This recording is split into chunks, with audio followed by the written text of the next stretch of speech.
Hey, hi, hello. Welcome to Diana Emerson. Today we're listening to Brotherly Love. He promises to avenge his sister's murder. I pray to God that I'll be led to be in the right place at the right time.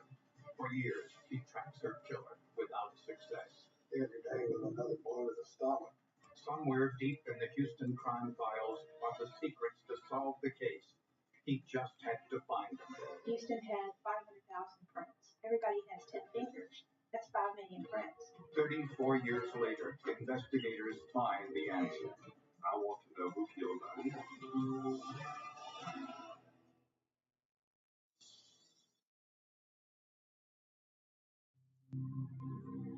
In December of 1969, Diane Maxwell pulled into the company parking lot in Houston, Texas. It was Sunday, and downtown was virtually empty. Diane worked for the Southwestern Bell Company, and her shift started at 1 p.m. But she never made it inside the building.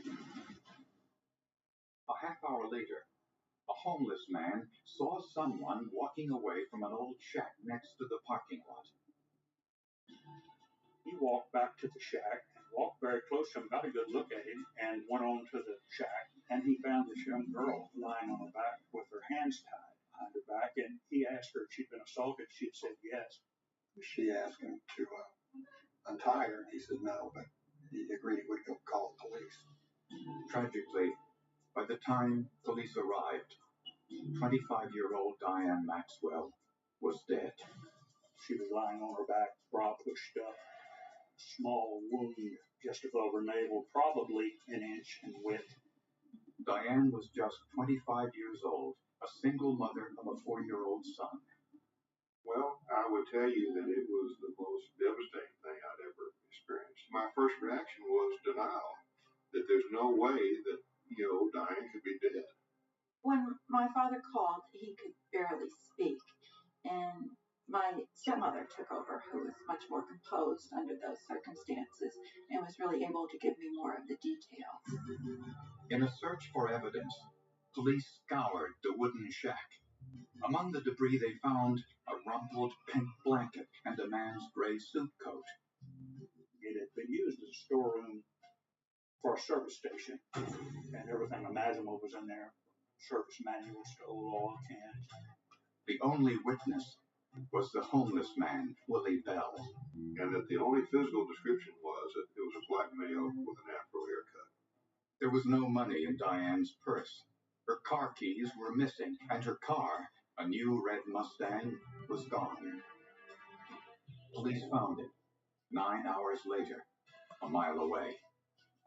The car was locked. The keys were in the ignition. So it was obvious that whoever killed Diane, took her keys and then took her car. At the autopsy, the medical examiner found evidence that Diane had been sexually assaulted, and she had been stabbed just once with surgical precision, severing an artery. One possibility was that the killer was a medical professional, and since one of the state's largest prisons was just 70 miles away in Huntsville, an ex-convict could have been responsible. Houston was the first stop, and usually they had just the clothes on their back and probably $25, and it wouldn't have been enough to live on a day or two until they would start into other endeavors. Diane's brother vowed to help catch her killer.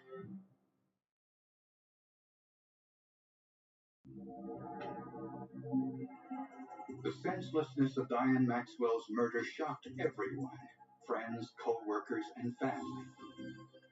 I knew that she had been attacked and murdered, and I really never asked for any other details, just because I didn't think I could really deal with it. The last Thanksgiving we spent together, Diane had gotten me off to the side and said, David, if something happens to me, I want you to raise my son. And I said, okay, well, I will. And that was less than a month before she was killed.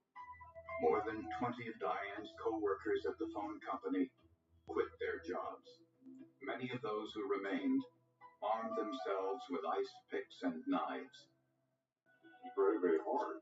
And it was very public because the news carried quite a bit of information about it, and you're seeing it on TV, and you're reading about it in the paper, and I'm getting phone calls, and even phone calls from people I don't know. But the killer had stolen Diane's red Mustang and abandoned it, leaving it a mile from the crime scene. I printed to the steering wheel inside the driver's door, and the T-shift the next day went back over it, and was successful in getting, I would say, 15 identifiable latent prints, very good prints, and many of them look fresh.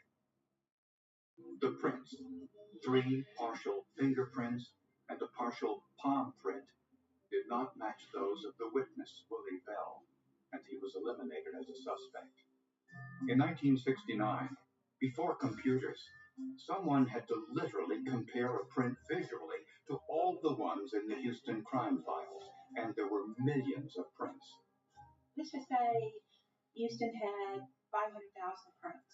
Well, if you think everybody has 10 fingers, that's 5 million prints. Now, if I were to try to take that blade and look at 5 million prints, well, I don't know how many lifetimes it would have taken. It would have never happened. Instead, police compared the prints from Diane's car to everyone arrested for a crime committed after her murder. Police also questioned the people who loitered in the downtown area. They were looking for a black male. They knew that from Willie Bell told them it was a black male that was raping Diane. They did get a few leads, but they didn't pan out. Nothing pointed to the person that actually committed the offense. Since the fatal wound was made with surgical precision, police also focused on healthcare workers as possible suspects. They just started dragging everyone, all the black males downtown, and had them fingerprinted. They were doing some things that would not be accepted today. I thought that, honestly, that the person just slipped through the crack. Diane Maxwell's murder started to look like a random homicide, the hardest kind to solve. Everyone assigned to the homicide division at the time, they were like 30 detectives. They all worked the case. But as time goes on, as you know, and the leads diminish, there just comes a point in time where there's no more trails left. Each week, as more and more fingerprints were added to the Houston files, examiners would compare those to the prints from Diane Maxwell's Mustang, with no success. We were confused. We expected that it would be resolved. You know, you'd had the funeral and everything. Then you did begin to think about the resolution. And so it was very, upsetting and hurtful that there was no resolution. Eventually, the trail of Diane Maxwell's killer turned cold, and for 17 years, there was virtually no progress. Nevertheless, Diane's father never lost hope. Every time I would see him, he'd say, "Son, I want you to solve this case before I die. I want to know who killed Diane." Our parents were quite elderly at the time. And so I know that was an impetus, but I think it was just an ongoing impetus.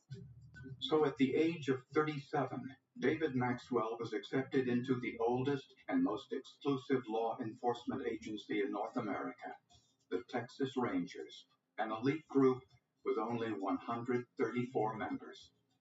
I thought about it a great deal, that if I became in law enforcement, if I was able to eventually get into the Texas Rangers, and it remained unsolved, that I would be able to reopen the case and eventually solve it. What happened to Diane influenced him, and was certainly part of the reason that he decided to go into law enforcement. And by this time, the Houston Police Department had recently purchased an AFIS system, the automated fingerprint identification system, which can instantaneously compare unknown prints to those in the Houston database. David asked the department to run the unidentified prints found in his sister's car. At the time, they actually had to be traced. We don't do that anymore. But years ago, the traced image, we just had better luck with the tracing than a direct image. The image just wasn't as clear as it is now. Unfortunately, there was no match. I began to think that maybe he was dead because I couldn't imagine that you would commit that type of crime, which was probably random and never committed again. And the case turned cold again for another 17 years. It was becoming clear that David Maxwell would need help.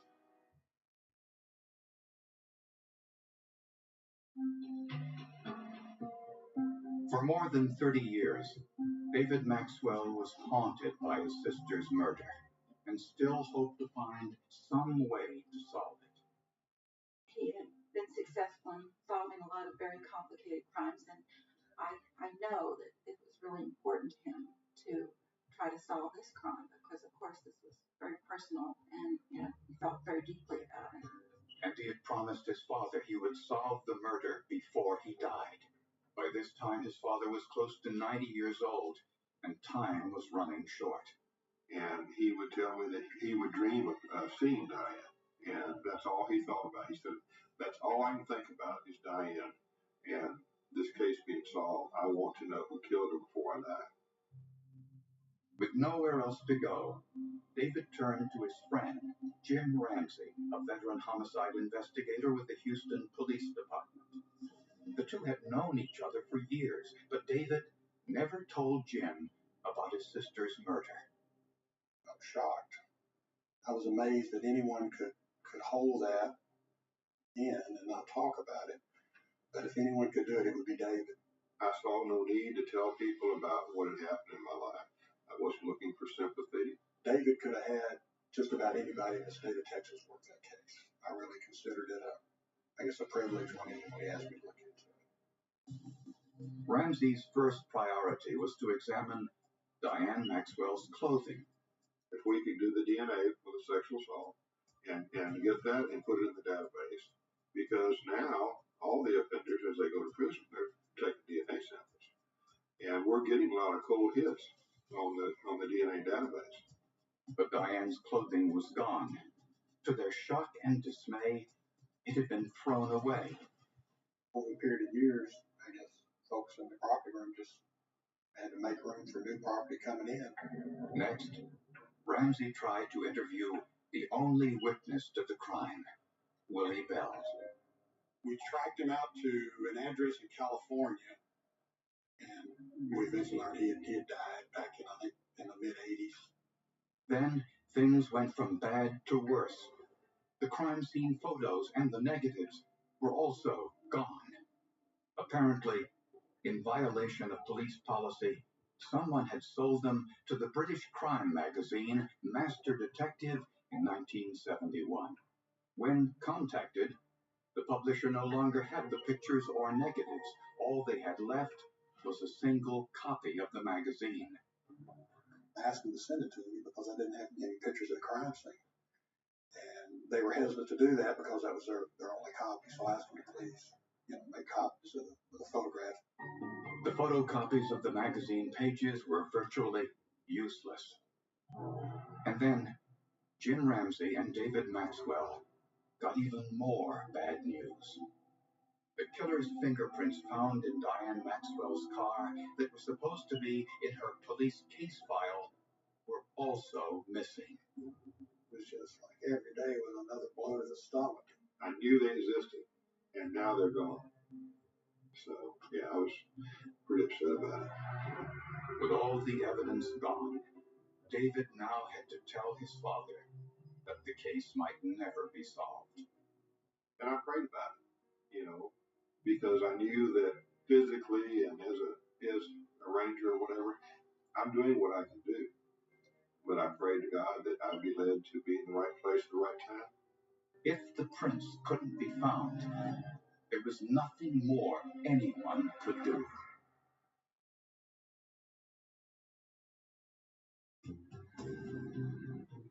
Investigators literally had no evidence from Diane Maxwell's murder. The crime scene photos were gone. The victim's clothing had been discarded. The only eyewitness had died. And the killer's fingerprints were missing, presumably misfiled in one of the thousands of open case files in the Houston Police Department.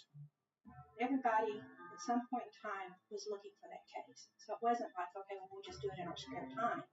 Somebody every day was looking for that case. I guarantee they went through many, many files. A tremendous undertaking. Debbie and I worked together for 11 years.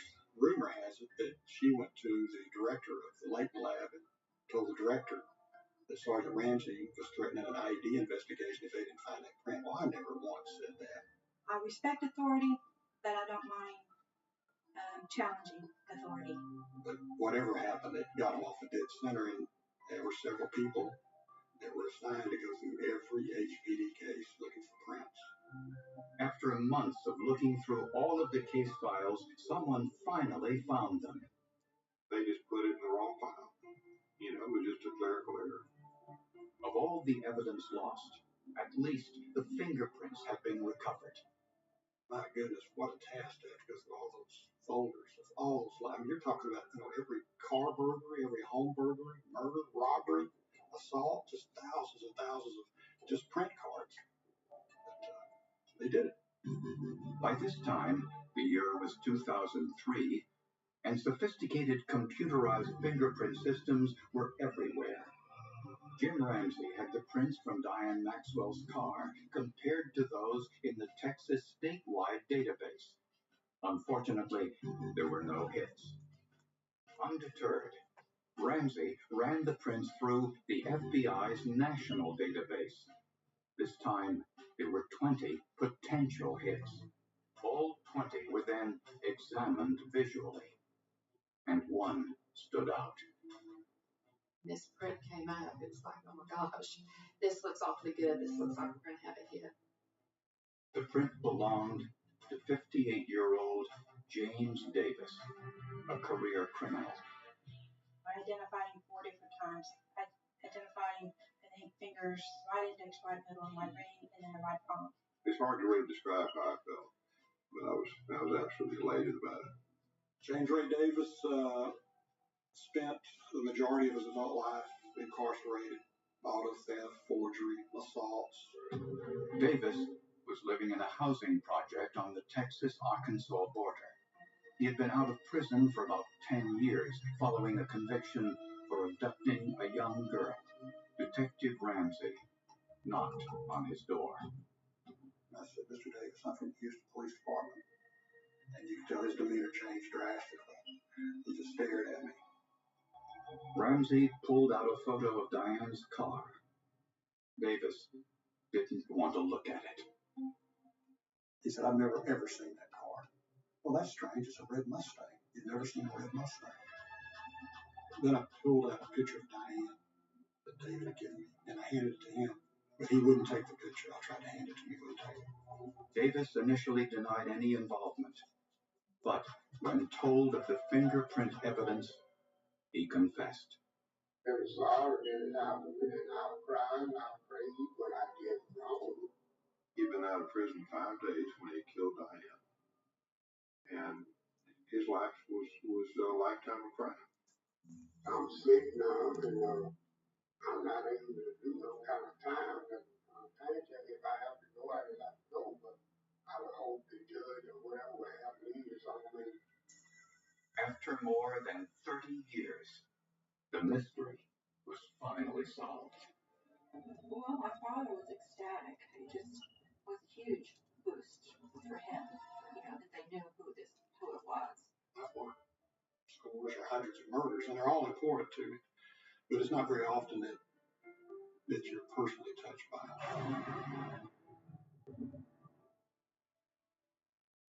Davis said his primary motive was robbery.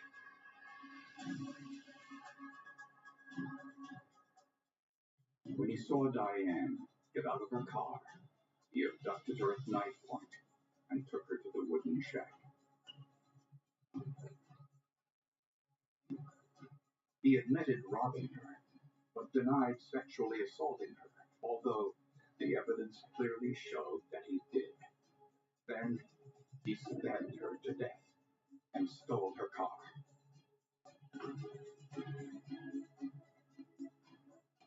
He abandoned the Mustang across town and left with his fingerprints and a palm print, although it took almost almost 35 years to find him, his fingerprints on file had not degraded. If it had not been for the APHIS system, he would have never been identified. On January 15th, 2004, James Davis pled guilty to murder with malice and was sentenced to life in prison. I never saw remorse, not one time. The only time I saw remorse was when he came to court and he pled guilty, and the judge sentenced him to life. He didn't care about Diane. Diane Maxwell's father lived long enough to see her killer brought to justice. David was really responsible for keeping people looking into this case. It was always at the top of his agenda. It was always first in mind in terms of what he wanted to accomplish. This database has been such a boost to law enforcement to be able to help solve these crimes that otherwise would go unsolved. And now with the DNA database, and that's doing the same thing, I mean, it's just been a tremendous boost to those of us in law enforcement who work these kind of cases. Investigators believe the conviction was the result of hard work, cooperation, and perhaps something else. I really think it's divine intervention because, I mean, look at it yourself. Look at the odds that we had going into this thing. We didn't have 1,000,000 to 1 chance we'd clear this thing. And I don't know, maybe because of the unselfish life that David is, a career that David's committed to the people of Texas, maybe the Lord said, well, I'm going to give him a break.